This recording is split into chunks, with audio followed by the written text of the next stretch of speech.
चलिए दोस्तों नमस्कार। देखिएगा, पुरानी यादों को बस ताजा कर लें। सम संख्या you know very well, even number क्या होती हैं। तो जो प्राकृत संख्या दो से पूरी तरह विभाजित हो जाए, विभक्त हो जाए, उसे सम संख्या कहा जाता है। या फिर यूं कहें, जिसके अंत में 0, 2, 4, 6, 8 रहें, वह पूरी तरह दो से विभाजित होंगी ही और वह सम संख्या कहलाती है। जैसे 32, 6, 4, 8, 98, 90 आदि सभी सम संख्याएं हैं। विषम संख्या ऑड नंबर, जो प्राकृत संख्या that natural number which is not divisible by 2, जो कि दो से विभाजित नहीं होती, विभक्त नहीं हो, वह विषम संख्याएं कहलाती हैं।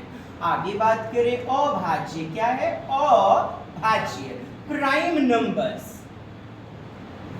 ऐसी प्राकृत संख्या जिसके दो और केवल दो गुणनखंड हो। मतलब जैसे दो को कितना लोग लतियाएगा, थपियाएगा, भागा देगा? 1 और 2। 3 को 7 को 17 को, मतलब जो खुद से विभाजित हो और एक से बस केवल दो number, which have only two factors, that is called prime number अभाज्य। मतलब जो ढीठ हो, जो रूढ़ हो, जो क्या हो? रूढ़ हो, इसे रूढ़ संख्या भी कहा जाता है। अभाज्य संख्याएं दो गुणनखंड हो जिसके, जैसे 100 से कम सभी अभाज्य संख्या, जैसे नीचे देख लेते हैं हम, ये सभी क्या अभाज्य हैं। आगे देखेंगे हम कंपोजिट, भाज्य। क्या देखेंगे? भाज्य, यानी कंपोजिट नंबर। नाम से स्पष्ट है यह भाज्य होगा। कितनी संख्या से भाग होगा? More than two numbers. दो से अधिक से विभाजित होंगे तो वह भाज्य, और केवल दो से, स्पष्ट है? भाज्य संख्या कंपोजिट नंबर जिसके दो से अधिक गुणनखंड हो। जैसे 4 ले लीजिए, 4 1 से विभाजित होता है, 2 से और स्वयं 4 से भी। जैसे 25 ले लें आप, 1, 5 और 25 से विभाजित होता है, 2 से अधिक हो जाए, जैसे 8, अब 10 ले लेते हैं तो 1, 2, 5 और 10 से भी, ये सभी भाज्य हैं। प्रश्न यदि बने, अभाज्य में प्रवेश फिर से कर रहे हैं, गौर फरमाइएगा। सबसे छोटी अभाज्य संख्या, सबसे छोटी दो, और गौर फरमाइएगा दो जो है ना वो सम है और साथ ही साथ अभाज्य तो है ही है। आपसे पूछा जाए सबसे छोटी सम अभाज्य संख्या बताइए, 2। पूछे सबसे छोटी विषम अभाज्य संख्या बताइए। ये प्रश्न अक्सर दिए जाते हैं। विषम अभाज्य संख्या 3 हो जाएगी, क्योंकि ऑड है ना। ठीक, अब सह अभाज्य देख ले। यह गुत्थी सुलझ चुकी है, आप समझ चुके हैं। अब देख लेते हैं हम आगे। सह साथे साथ माने को प्राइम नंबर जेकर जोड़ा होगा, सह अभाज्य संख्या। साथे साथे रहेंगे, मिली बाटी जिएंगे, मरेंगे तोहरे संग। 3, 5 और जेकर HCF ये 2, 3, 6, 7 जोड़ा। अच्छा 9 के बाद क्या मिलेगा? 10 अभाज्य है क्या? भाज्य है। 9, 11, 11 ये क्या हो गए? ये जोड़े हो गए, को प्राइम। ठीक, ये भी देख पा रहे हैं आदि।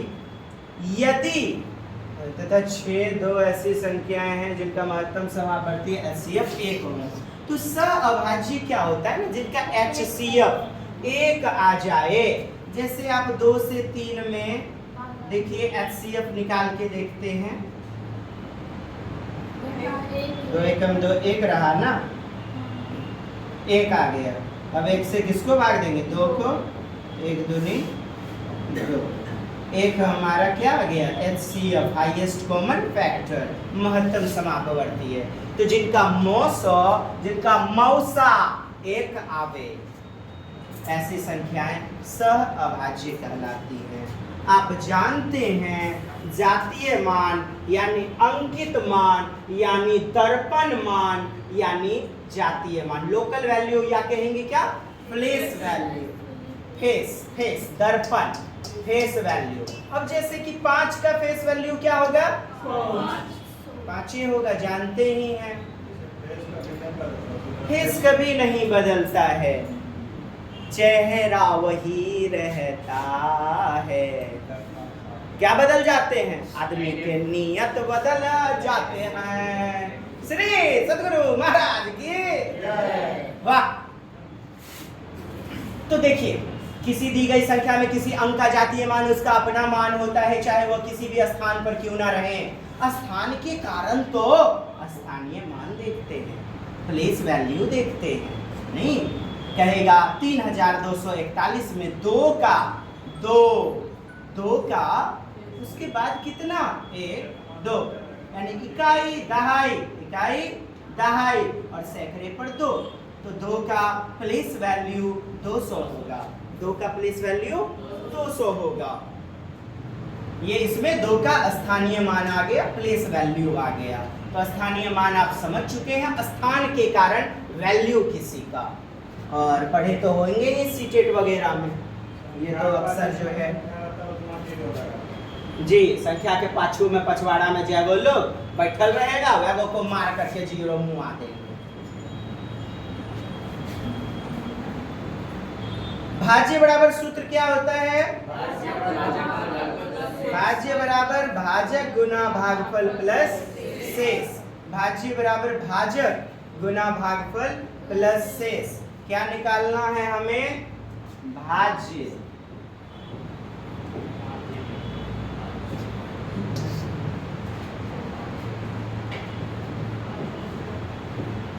ठीक है जी, झूठो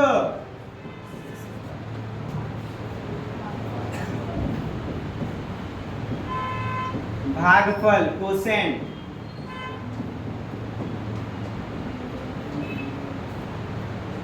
रिमाइंडर कैरी,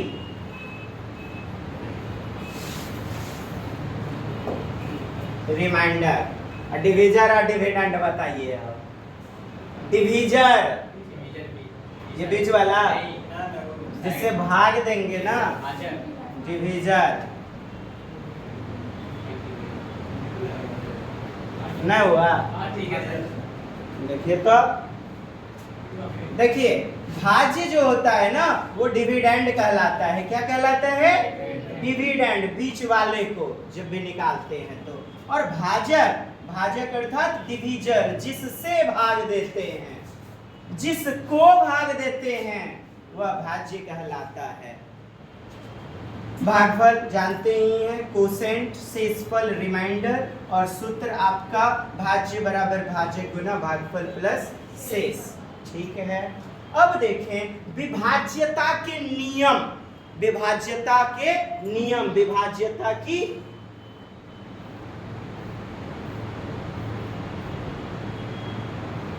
दो से विभाज्यता का नियम, जिसके अंत में मिल जाए, घटा जाए 0 2 4 6 8। अच्छा 10 भी बोलिएगा, 10 के अंत में तो 0 खुद है। जैसे यह हमारी कोई संख्या है तो तुरंत हम देख लेंगे यह 2 से विभाजित होगी। इकाई अंक देखिए, विभाजित हो जाएगी। यह 2 से विभाज्यता का नियम। 3 से और 9 से लगभग सेम है। 3 से और 9 से, 3 में क्या करते हैं ना, संख्या को जोड़िए, भागा किस में देना है? 75,684 जोड़िए तो 7 5 कितना हुआ? 12, और 12 का भी आप 3 लिख सकते हैं। 12 का कितना? कैसे? 2 1 जोड़िए तो 3 होगा। फिर 3 से आप 6 में जोड़ लीजिए, या डायरेक्ट चलिए ना, 7 5 12, 12 6 18, 18 8 24, 18 8 कितना? 26, और 26 4 30, 30। इसके भी अंक को जोड़ दीजिए। 3 में शून्य जुटलाई कत्ते होइले हो? 3 तीनों से नहीं लतियाएगा, थोपियाएगा। जोड़ दिए हैं यहाँ पर, 30 आ गया है, पूर्णतः डिवाइडेड होगा। It is completely divisible by 3। तो 3 से विभाज्यता का नियम मतलब सभी अंकों का योग यदि 3 से विभाजित होगा पूर्णतया, तो वह संख्या भी 3 से, यही सेम बातें 9 से विभाजित होना। यदि किसी संख्या के सभी अंकों का योगफल 9 से विभाजित होता है तो संख्या भी 9 से कंप्लीटली डिवाइडेड हो जाएगी, कंप्लीटली डिवाइडेड हो जाएगी। जैसे ये संख्या ले लिया, इनके अंकों का योग 27 होता है जोड़ने पर, इसको जोड़िए तो 27 आएगा, और 9 तिया 27, मतलब यह पूरी संख्या भी कट जाएगी 9 से। ठीक है, बीच में 6 का आता है, तो 6 में क्या होता है ना, जो संख्या 2 और 3, 2 और 3 दोनों से कंप्लीटली डिवाइडेड होनी चाहिए, 2 और 3 दोनों से विभाजित होनी चाहिए।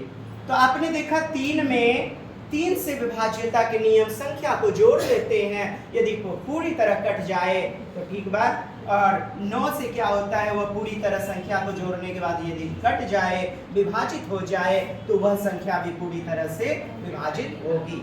आइए आगे बढ़े। यहाँ तक समझे कि नहीं समझे? नहीं तो फिर पूछिए। मैडम जी सब समझ गए?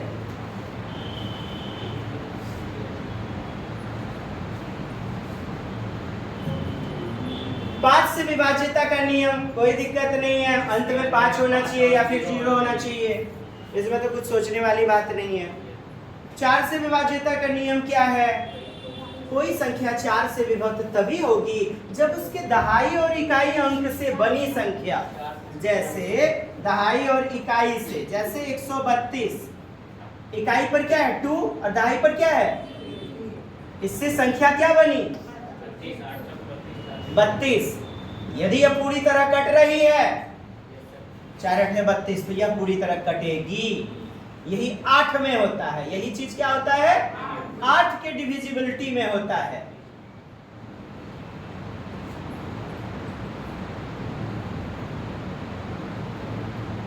आठ से यह कटेगा कि नहीं कटेगा, तो इकाई दहाई सैकड़ा 3 अंक को देखते हैं, किसमें 8 के विभाज्यता के नियम में।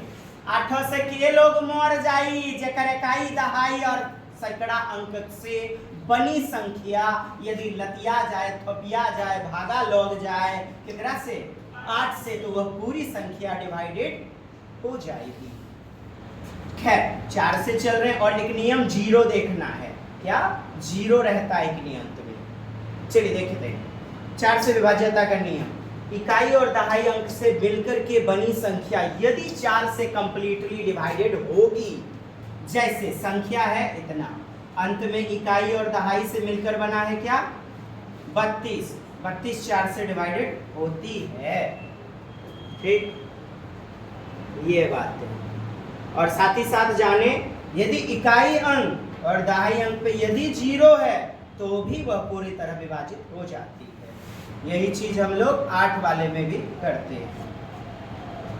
ये दूसरा उदाहरण आपका लिया गया है, अंत में क्या है 54 है, 54 है जो 4 से विभक्त नहीं होती। 4 एकम 4 और 4 तिया 12, 2 शेष बच जाता है। अब देखते हैं 8 से विभाज्यता का नियम। 8 से तभी विभक्त होगी जब उसका इकाई दहाई सैकड़ा तीनों अंक को यदि उससे मिलकर बनी हुई संख्या पूरी तरह विभाजित होती है तब। जैसे आपका उदाहरण के तौर पर 416, 416, 8 से कटाइए तो 8 पंचे 40, हाथ रहा 8 पंचे 40, हाथ रहल 1, 1 6 16, 8 दूनी मतलब मुआ जाई भोंस जाई और 100 से कट जाई, कट गया 8 से कंप्लीटली डिवाइडेड होगा। आइए 11 से विभाज्यता का नियम देख लेते हैं।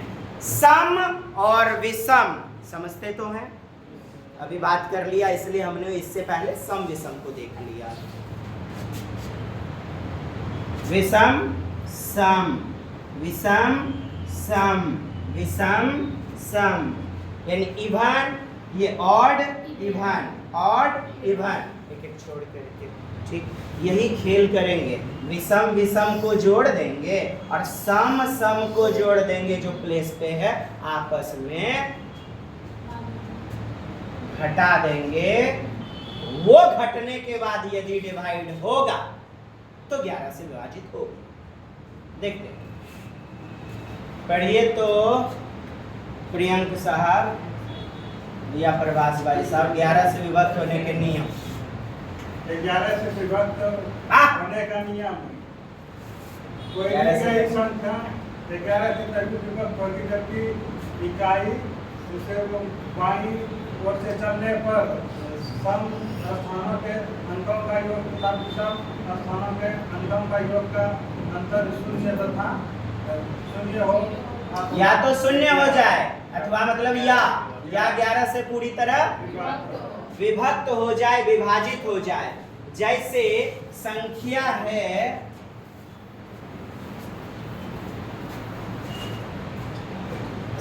है आपकी 8 0 1 6 4 5 9 1। अब यदि हम इकाई अंक से देखें तो ये है आपका क्या है, सम की विषम जगह को देखना होता है।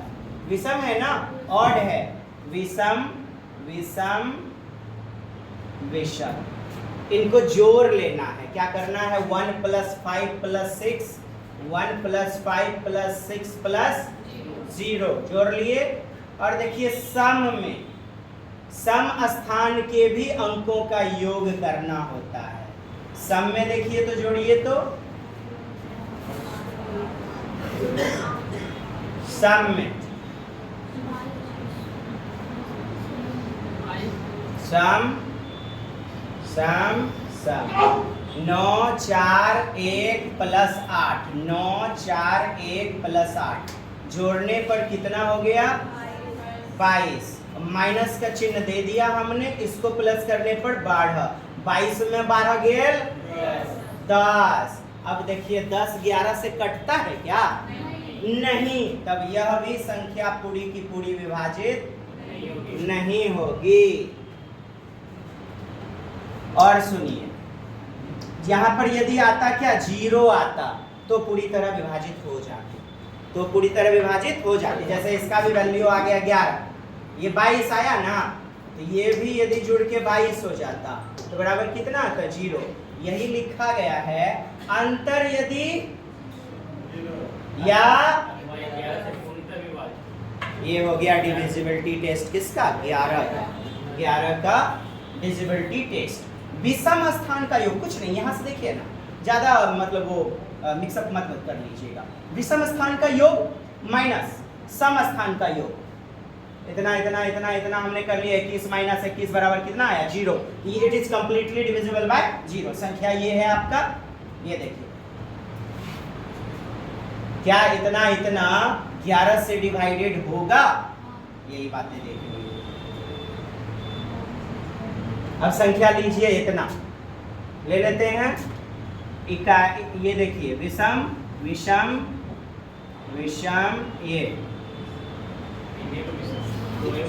5 2 3 5 2 3 प्लस कर लिए। और सम 4 8 9 4 8 9 कितना हुआ 21 में 10, 21 हुआ इसका वैल्यू माइनस इसका वैल्यू 10, 21 में 10 गया है, यह पूरी तरह विभाजित हो रही है ना 11 से।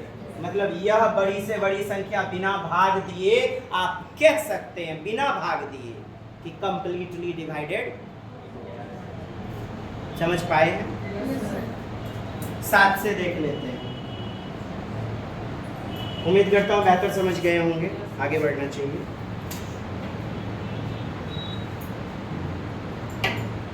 6 का नियम क्या होता है? 6 से वैसी संख्या कटेंगी जो 2 और 3 दोनों से विभाजित होगी। ठीक, 7 देख लीजिए लास्ट। यदि इकाई अंक को छोड़कर शेष बची संख्या में से इकाई अंक का दूना घटा दिया जाए, इकाई अंक का दूना घटा दिया जाए। जैसे संख्या हमारे पास है 882, संख्या क्या है? ठीक, इकाई अंक पे क्या है? 2 है। इकाई अंक पे क्या है? 2। ठीक, संख्या 882 ले लिए। 882 2 से आप देखिए 82 गुना 2 कीजिए, कितना हुआ? 84। 84 7 से कटता है पूरा पूरा। 12 सते 84। मतलब इकाई अंक और दहाई अंक को ले लिए। इकाई अंक दहाई अंक 84 हुआ, इसका दुगुना कर लिया हमने। इकाई अंक का दुगुना होना चाहिए। जैसे इकाई 2 हुआ तो उसका दुगुना होना चाहिए, यानी 2 दूनी 4 हुआ, उसके बाद घटा रहा वहाँ पे। अच्छा, वह भी चलेंगे। देखिए 84 जो कि 7 से पूरी तरह से विभाजित होती है, अतः 882 भी 7 से पूर्णतः विभक्त होती है। संख्या 663 लेते हैं। 663, अब देखिएगा 66 - 2 गुना 3 कितना आया? 60। 60 से पूर्णतः विभक्त नहीं होती है। कैसे आया भला ये?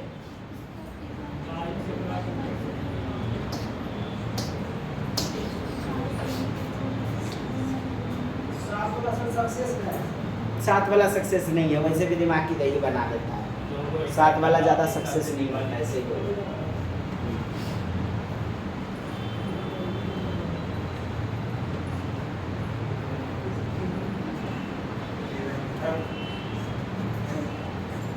चलिए देखिए 663 7 से विभाजित होता है कि नहीं?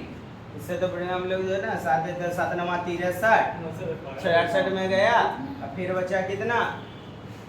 66 में 63 गया, कितना? 3 बचा 33 हो गया।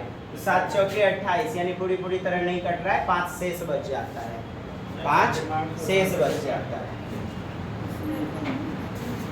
यदि इकाई के अंक को छोड़कर, इकाई के अंक को क्या करेंगे? छोड़ देंगे। इकाई के अंक को छोड़ देंगे। ये इकाई के अंक को हमने छोड़ दिया। शेष बची संख्या में से इकाई अंक का दुगुना घटाया जाए। इसको छोड़ दीजिए, शेष बचा 66, इसका दुगुना कीजिए तो 6 हुआ। इसमें घटाइए 66 में, तो कौन बड़का आसान कर दिया है? ये चीज समझे। यदि इकाई अंक को छोड़कर, इकाई वाले को छोड़ दिए, शेष बचा जो संख्या, उसमें से इकाई अंक का दुगुना, इकाई अंक का 2 से गुना घटा देने के बाद जो बची संख्या 7 से यदि कटती है तो संख्या 7 से पूरी तरह डिवाइडेड होगी। जैसे 3 का 2 से गुना कितना हुआ? 6 हुआ। 66 में 6 को घटाएंगे, कितना बचेगा? 60। 7 60 से विभाजित नहीं होती। 7 8 56, तो हम कहेंगे ये पूरी संख्या डिवाइडेड नहीं होती है। और 882 है, 882 क्या कहता है? 2 का दुगुना, 2 दूनी 4, किसमें घटाना है? 88 में कितना घटाएंगे? कितना बचा? 84, अर्थात 84 7 से विभाजित होती है, और हमारा 882 भी डिवाइडेड हो जाएगा। ये बात उम्मीद करता हूँ समझ पाए होंगे। समय का तकाजा बहुत हो चला है, समझे कि नहीं? बढ़िया, धन्यवाद। देख लेते हैं प्यार से संबंधित बातें। Thank you.